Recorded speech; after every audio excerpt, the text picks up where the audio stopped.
जाति का अहंकार, विद्या का अहंकार,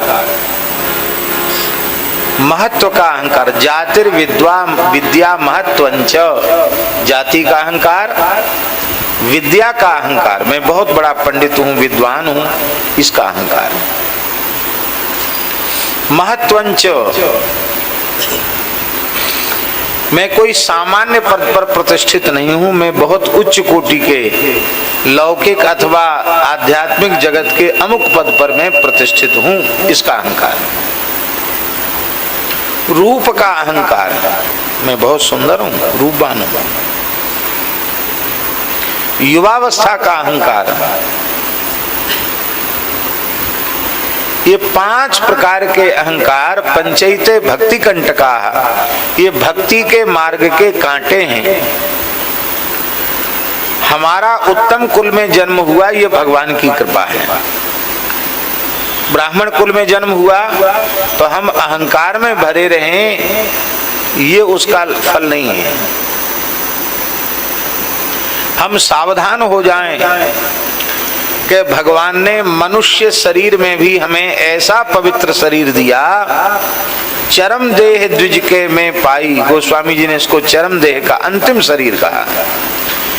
इस अंतिम शरीर में पहुंचने के बाद मैं अब किसी दूसरे शरीर में प्रवेश न करूं, सदा सर्वदा के लिए भगवान के चरण कमलों में पहुंच जाऊं, यह सावधान होकर भजन में लग जाए तब तो ठीक है।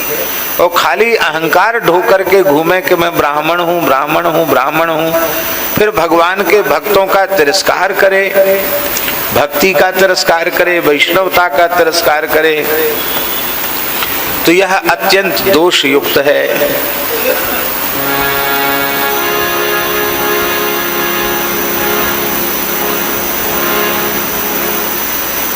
अब हमें स्मरण नहीं आ रहा है इस समय, पद्म पुराण के श्लोक हैं।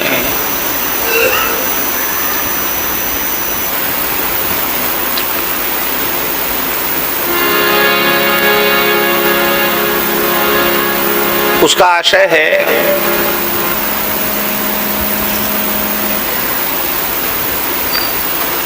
वेद शास्त्रार्थ तत्वज्ञ,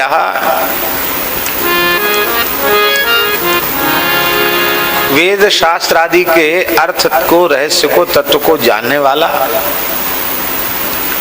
सर्वदा विष्णु निंदक। अहंकार तो ये रखता है कि मैं वेदादि शास्त्रों को समझता हूं और विष्णु विरोधी है, सर्वदा विष्णु निंदक। निंदकस्तज्जनानांच,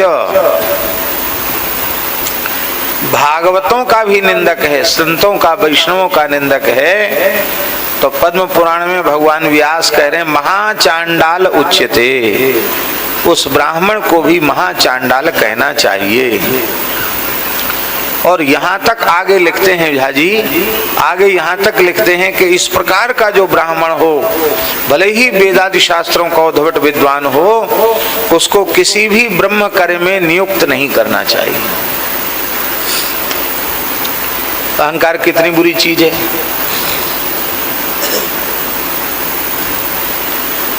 ब्राह्मण कुल में जन्म होना अच्छी बात है, पर मैं ब्राह्मण हूं यह अहंकार ढोना, केवल अहंकार ढोना, हाँ मैं ब्राह्मण हूं तो सावधान हो जाऊं। ब्राह्मणस्य शरीरोयम क्षुद्र कामाय नेष्यते, कृच्छ्राय तपसे चेह प्रेत्यानंत सुखाय च। ये ब्राह्मण का शरीर क्षुद्र कर्म करने के लिए नहीं है, तप करने के लिए, कष्ट सहने के लिए और अनंत ब्रह्मानंद की, ब्रह्म सुख की प्राप्ति के लिए ये भगवान ने अत्यंत कृपा करके हमें ब्राह्मण कुल में जन्म दिया। ये तो ठीक है, हम भजन में लग जाएं, लेकिन अहंकार करके केवल भक्तों की निंदा करें, ये उसका फल नहीं है। प्रहलाद जी महाराज ने तो यहां तक कहा, विप्राद्विषट गुणयुता दरविंद नाभ, पादारविंद विमुखात् स्वपिचम वरिष्ठम, मन्ये तदर तदर्पित मनो वचने हितार्थ प्राण पुनातु सकुलम न तु भूरिमान। प्रहलाद जी कह रहे हैं 12 गुणों से संपन्न ब्राह्मण ही क्यों न हो। यद्यपि ये 12 गुण किसी एक व्यक्ति में आ जाएं ये संभव नहीं है, क्योंकि इन गुणों में कुछ गुण ऐसे हैं जो परस्पर विरुद्ध हैं। एक होगा तो दूसरा नहीं रह सकता।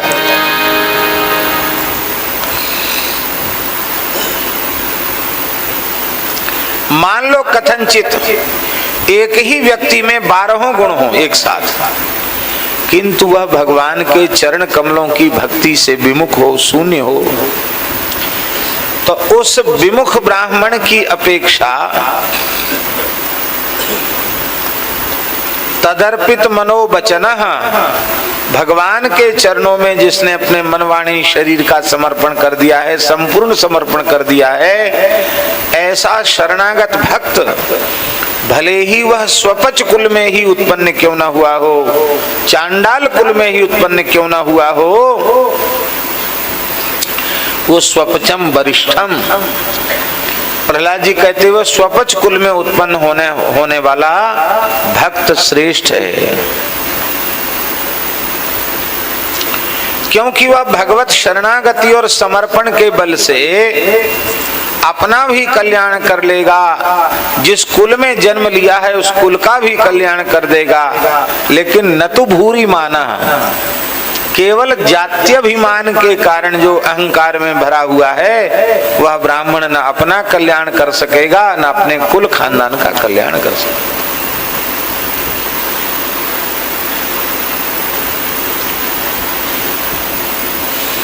विद्या का अहंकार होना ऐसी ही बात है। नाम हम नहीं लेंगे,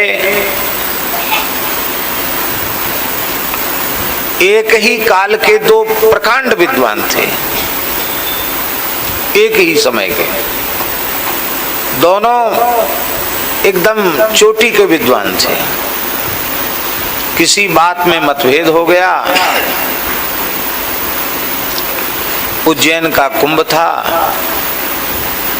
अंग्रेजी जमाना था, शासन अंग्रेजी था, वे स्वतंत्र नहीं हुआ था।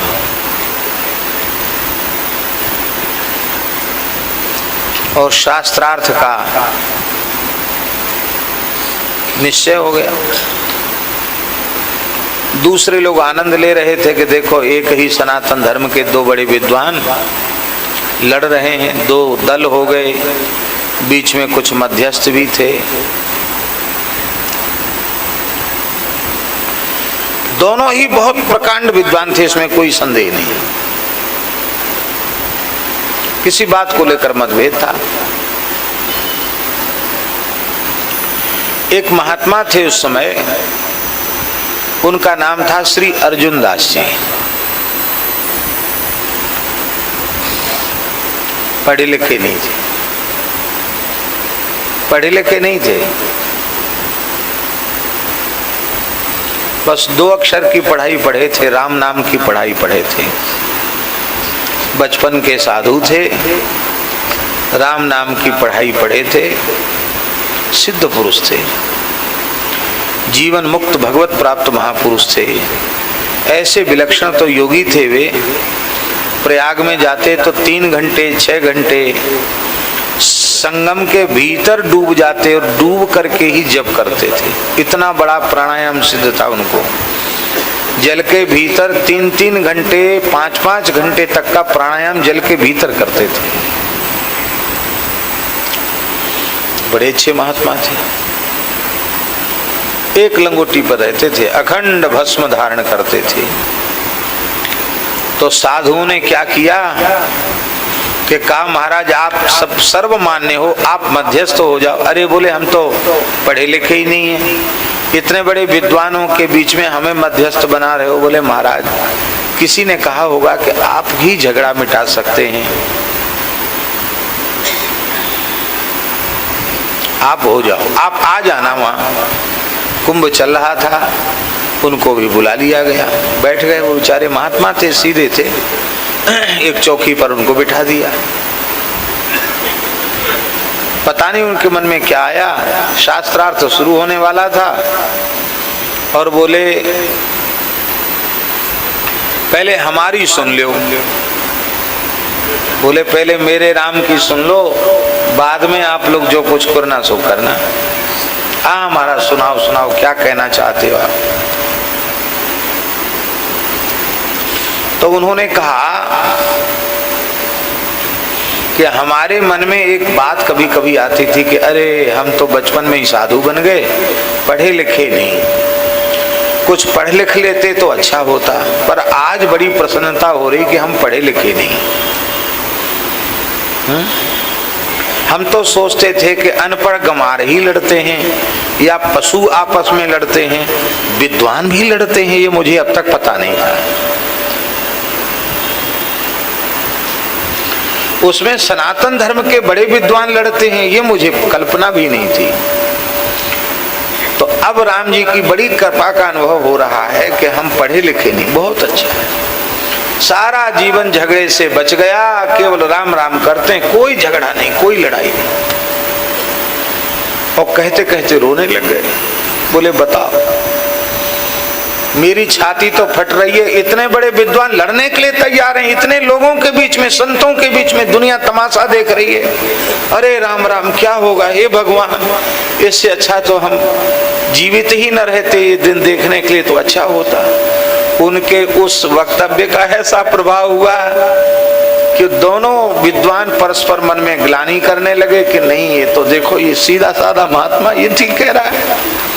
हमारी शास्त्र की बात लोग भले ही न समझे, पर इनकी बात सबकी समझ में आ गई। वो भी रोने लगे। जो शास्त्रार्थ के लिए लड़ने बैठे थे उनके भी आंख में आंसू आ गया। तो अर्जुन दास जी बोले अरे देखते क्या हो, गुरु भाई हो, छाती से छाती लग के मिलो, क्षमा मांग लो। एक दूसरे के विद्वान गले लग गए, शास्त्रार्थ हुआ नहीं, झगड़ा खत्म हो गया। तो साधुओं ने कहा कि पढ़े लिखे लोगों का झगड़ा बिना पढ़े लिखे ने मिटा दिया। बोलो वृंदावन बिहारी। झगड़ा किनका था? पढ़े लिखे, सामान्य पढ़े लिखे नहीं, बड़े पढ़े लिखे लोगों का झगड़ा था। और मिटाया किसने? जो बिना पढ़े लिखे महात्मा थे, उन्होंने मिटा दिया।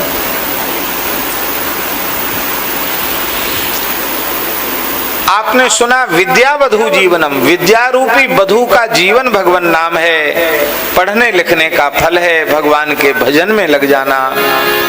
ये झगड़े लड़ाई में पढ़ना, ये पढ़ने लिखने का फल नहीं है। महापंडित पद्मनाभ अपने समय के प्रकांड विद्वान थे। सरस्वती जी ने प्रकट होकर उन्हें दर्शन दिया था, वर दिया था कि शास्त्र में तुम्हारी अबाध गति रहेगी, तुम शास्त्रार्थ में पराजित नहीं होगे। सारे भारतवर्ष में दिग्विजय यात्रा करते हुए महापंडित पद्मनाभ काशी आए थे और उनके अगाध पांडित्य को समझ करके काशी के विद्वान भी भयभीत हो गए। यह इतना प्रकांड विद्वान है कि इसके सामने टिक पाना हमारा भी संभव नहीं, कहीं ऐसा न हो कि काशी की प्रतिष्ठा मिट जाए। तो ब्राह्मणों ने भगवान विश्वनाथ जी को पुकारा और विश्वनाथ जी ने संकेत किया कि संत कबीरदास जी से शास्त्रार्थ करा दो, ये ठंडे पड़ जाएंगे। कहा महाराज काशी में विद्वान बहुत हैं, एक एक से शास्त्रार्थ करोगे पता नहीं कितना समय लगेगा। ऐसा करो, कबीरदास जी नाम के संत हैं, उनसे शास्त्रार्थ करो। वो यदि हार जाते हैं तो हमारी पूरी काशी की हार, और वो विजयी होते हैं तो हम सबकी विजय, आपकी पराजय। बोले ठीक है, पर उनके पास आपको चल के जाना पड़ेगा। हाँ चलेंगे, उनको तो विजय पत्र लिखाना था। तो महापंडित पद्मनाभ कबीरदास जी की कुटिया में आए और समझ गए कि जिस साधु के पास ये लोग हमको लाए हैं, ये पढ़ा लिखा नहीं, बहुत सामान्य रहनी से संत कबीरदास जी बैठे थे।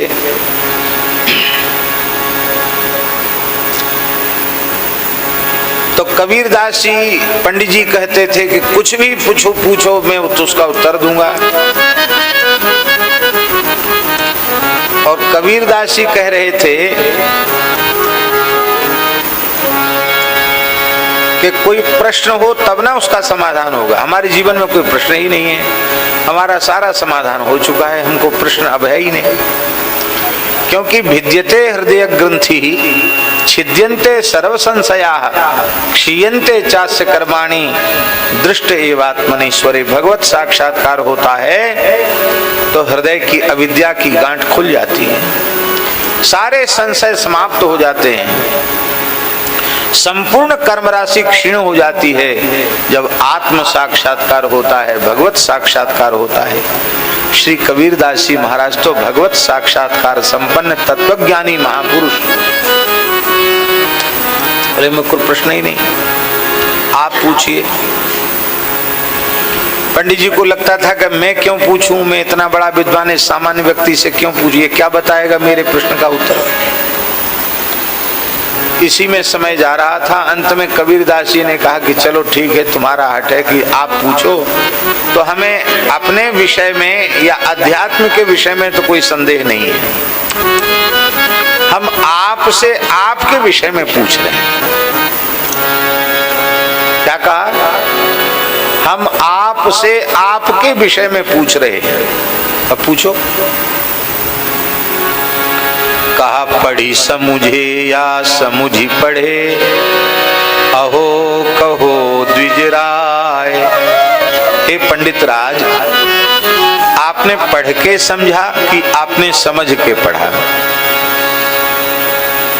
क्या प्रश्न पूछा कबीरदास जी ने कि हे पंडित राज, आपने पढ़ के समझा कि समझ के पढ़ा? पढ़ी समुझे या समुझी पढ़े, अहो कहो द्विजराय। तो सुनी कबीर की बैन को पंडित गयो चकराए। कबीर जी की बात सुनकर पंडित को आश्चर्य हुआ। विद्वान तो थे ही, वे मौन हो गए, विचार करने लगे कि अरे महात्मा ने कितनी विचित्र बात पूछ दी। यदि हमने पढ़ के समझा होता तो भी हम प्रतिष्ठा सूकरी विष्ठा के संचय में न लगते, भजन में लग जाते। और समझ के पढ़ा होता तो भी भजन ही करते। हम भजन तो कर नहीं रहे, केवल मान बड़ाई प्रतिष्ठा इसी को बटोर रहे हैं। ये शुक्री विष्ठा क्या है? विष्ठा की विष्ठा, मनुष्य की विष्ठा खाता है सूकर, तो सूकर की विष्ठा क्या हुई? विष्ठा की विष्ठा हुई। तो सब संसार प्रतिष्ठा तो खा रहे हैं, और जो खाकर मल त्याग दिया उसी को खा रहे हैं, उसी प्रतिष्ठा का संग्रह कर रहे हैं। तो शुक्री विष्ठा के समान प्रतिष्ठा त्याग।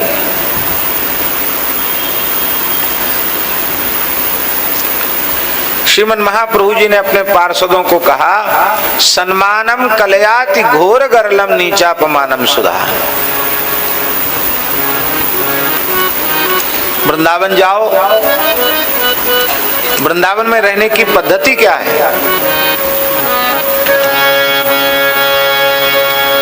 भ्रातस्तिष्ठ तले तले बिटपिनाम। चैतन्य महाप्रभु जी कह रहे हैं,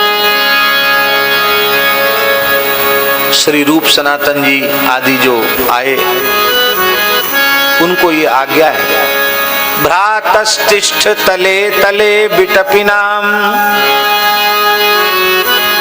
एक दिन में एक वृक्ष के नीचे ही रहना, कहीं वहां भी ये ना हो जाए कि ये मेरा ये तेरा। भ्रातस्तिष्ठ तले तले, ये तले तले क्यों कहा? आज यहाँ कल वहां परसों वहां। भ्रातस्तिष्ठ तले तले विटपिनाम, आहार क्या करेंगे? बोले ग्रामे सुभिक्षाम अट, गांव में मधुकरी कर लेना। स्वच्छंदम पिबयामनम सुविमलम, यमुना जी का निर्मल जल पी लेना। चीराणि कंथा कुरु, परित्यक्त वस्त्र उनको यमुना जी के जल में प्रक्षालित करके गुदड़ी बना के उससे ठंडी गर्मी से अपने शरीर की रक्षा कर लेना। चीराणि कंथा कुरु, कोई तुम्हारा सम्मान करे तो सम्मानम कलयाति घोर गरलम, तुम्हारा कोई आदर करे सम्मान करे तो समझना हमें हालाहाल विष पिला रहा है। नीचापमानम सुधा, कोई अधम से अधम नीच से नीच व्यक्ति तुम्हें गाली देने लगे, तुम्हारा अपमान करने लगे तो समझना मुझे अमृत पिलाया जा रहा है। श्री राधा मुरली धरऊ भज सके, इस पद्धति से रहकर श्री राधा मुरलीधर का भजन करना। वृंदावनम मा त्यज, और फिर वृंदावन छोड़कर कहीं नहीं जाना।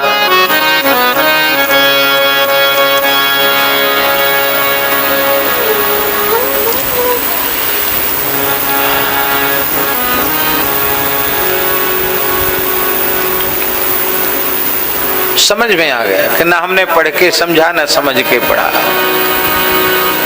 मौन हो गए। श्री कबीरदास जी ने कहा कि आप तो कुछ बोले ही नहीं, आप कहते थे तुम जो पूछोगे उसका उत्तर देंगे, आप चुप हो गए। उन्होंने कहा कि बाबा आपने ठीक बात पूछी, न हमने पढ़ के समझा न समझ के पढ़ा। तब श्री कबीरदास जी ने कहा तब तो हम बिना पढ़े लिखे ही ठीक है, पढ़ने लिखने का समय गया नहीं और समझ में आ गई जो समझने वाली बात। श्री गुरु नानक देव जी कितना पढ़े?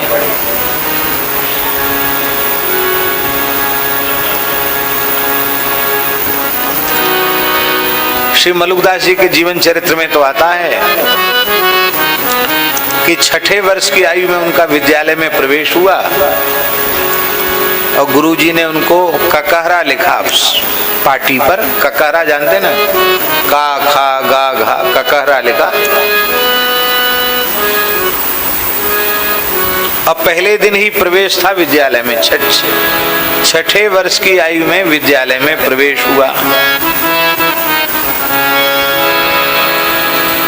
और उन्होंने एक एक अक्षर पर एक एक छंद लिख दिया। जिस दिन विद्यालय में प्रवेश हो उसी दिन, जैसे का के ऊपर लिखा है कक्का कृष्ण मुरारी, कक्का कृष्ण मुरारी सकल घट व्यापे जोई, करे करावे आप और दूजा नहीं कोई, काटे संकट दास के करुणामय भगवान, काटे संकट दास के करुणामय भगवान, काम क्रोध मद लोभ में बूढ़े सो अभिमान, केवल राम भजो रे भाई, केवल राम भजो रे भाई। खा खा खोल हृदय की आंख, देख मन माहि विचारी, झूठा है संसार अलख पुरुष बनवारी। इसी तरह से सब अक्षरों पर छंद लिख दिए, जिसको मलुकदास की 12 खड़ी कहा जाता है।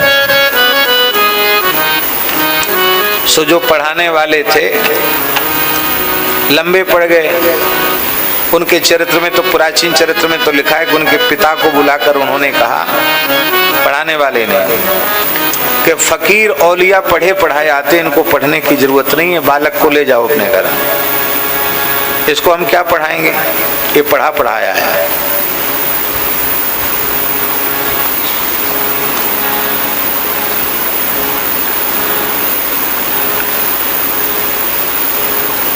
मन ग्लानि से भर गया। महापंडित पद्मनाभ का निश्चय कर लिया कि अब हमको शास्त्रार्थ नहीं करना है, अब तो शेष जीवन साधन में ही व्यतीत करें, निश्चय कर लिया। इसको कहते हैं महाराज संत का अमोघ संग। थोड़ी देर संत का संग मिला तो उसका कितना बड़ा प्रभाव हुआ, लेकिन अभी पूरा समर्पण नहीं था संत के प्रति। तो विश्वनाथ जी ने एक दृश्य दिखा दिया। वे सायं संध्या कर रहे थे गंगा जी के तट पर, एक पीपल वृक्ष के नीचे बैठ करके, और संध्योपासन के बाद गायत्री का जप कर रहे थे। तो उनको एक विचित्र दृश्य दिखाई पड़ा कि जिस पीपल के नीचे बैठकर हम संध्योपासन कर रहे हैं, जप कर रहे हैं, उसकी डालियों पर प्रेत बैठे। पूरा पेड़ ही प्रेतों से भरा हुआ है, केवल एक डाली खाली है। उस पर एक नया प्रेत आकर जैसे ही बैठा तो शेष प्रेत झगड़ा करने लगे। रे क्यों बैठ रहे हो इस पर? कहीं और कोई जगह खाली नहीं तो कहाँ बैठे? बोले और कहीं चले जाओ, यहाँ खाली नहीं तो इस पे नहीं बैठ सकते। कहा खाली है, क्यों नहीं बैठ सकते? कहते ये आरक्षित है, ये रिजर्व सीट है। किसके लिए आरक्षित है? कहते पद्मनाभ के लिए आरक्षित है। महापंडित पद्मनाभ है ना, वो प्रेत बन के इसी पर रहेगा। अब वो बेचारे नीचे बैठ के माला फेर रहे। तो दूसरे प्रेत ने कहा कि इतना बड़ा विद्वान शास्त्रों का प्रेत भला क्यों बनेगा? तो एक प्रेत ने कहा प्रेत नहीं बनेगा, क्या देवता बनेगा? अरे शास्त्रों में लिखा है गुरुम तुम कृत्य हूं कृत्य विप्रम निर्जित वादिता। दो गुरुजनों को तू करके हूं करके अपमानित करता है, ब्राह्मण को शास्त्रार्थ में परास्त करता है। पिशाचो भवति ध्रुवम, वो भूत प्रेत पिशाच की योनि में जाता है। इसने पता नहीं कितने ब्राह्मणों का के ग्रंथ छीन लिए, उनका धन छीन लिया, कितने ब्राह्मणों का अपमान किया है। जितने ब्राह्मणों को शास्त्रार्थ में अपमानित किया है, सबकी हत्या का पाप इसके सिर पर है। ये कोई देवता थोड़ी बनेगा। इनको तो महाराज कांप गए। शास्त्र प्रमाण से सिद्ध किया जा रहा है कि मैं तो प्रेत ही बनूंगा।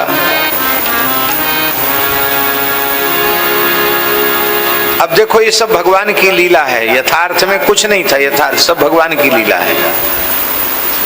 तब एक प्रेत बोला भाई इतने बड़े पंडित को प्रेत तो कम से कम नहीं बनना चाहिए। बोले हाँ अभी उपाय तो है, लेकिन वो करेगा नहीं, अहंकारी है ना।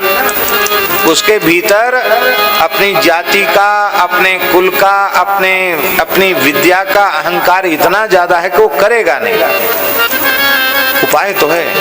क्या उपाय है? बोले उसका उपाय ये है कि सारा अभिमान छोड़कर श्री कबीरदास जी की शरण हो जाए, उसका काम बन जाए।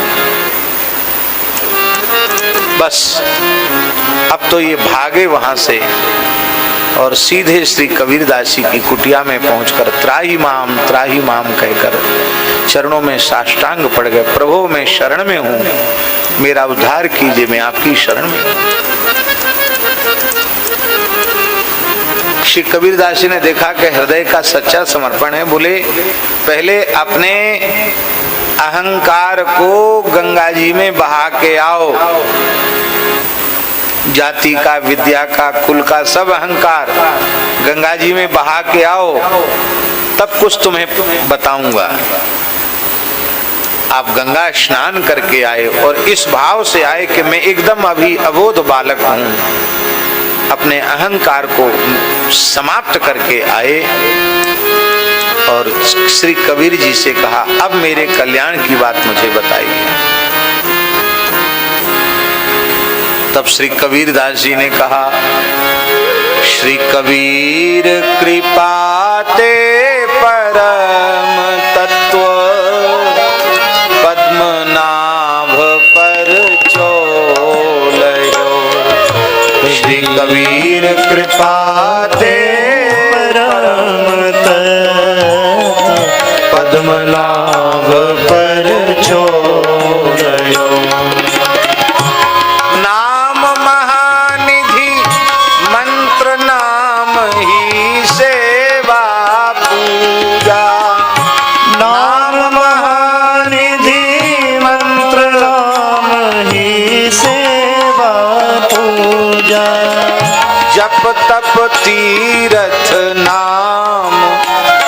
नाम बिन और न दूजा। जप तप तीरथ नाम, नाम बिन और न दूजा। नाम प्रीति नाम वैर, नाम कहे नामी बोले।